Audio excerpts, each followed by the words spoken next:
अस्सलाम वालेकुम दोस्तों, मैं थोड़ा भाई तुकीर शेख, तुसी देख रहे हो यूट्यूब चैनल ढोल ड्रामा। आज थोड़े वास्ते नवी वीडियो लेके असीं हाज़िर होए हैं। इस टाइम जनाब साढ़े को गुलकार और ढोल मास्टर जनाब उस्ताद अमीन मौजूद हैं।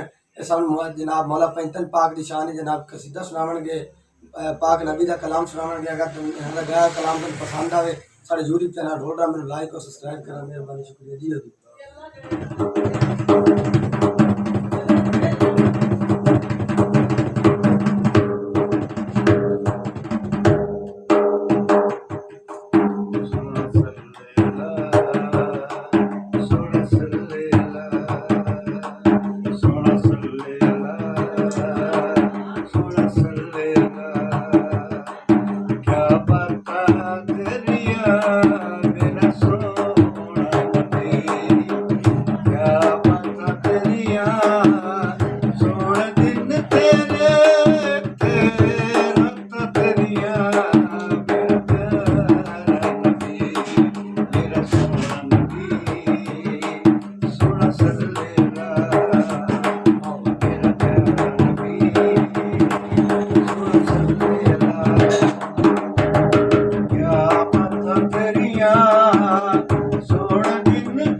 दुनिया तेरी असी सारे तेरे रब नाल होइयां, मुलाकातां तेरियां रब नाल होइयां, मुलाकातां तेरियां सोहणे दिन तेरे ते रातां तेरियां मेरा प्यार नबी।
आसमान तेरे ज़मीन तेरी, मैं नात लिखिए मस्कीन तेरी। सुभान अल्लाह।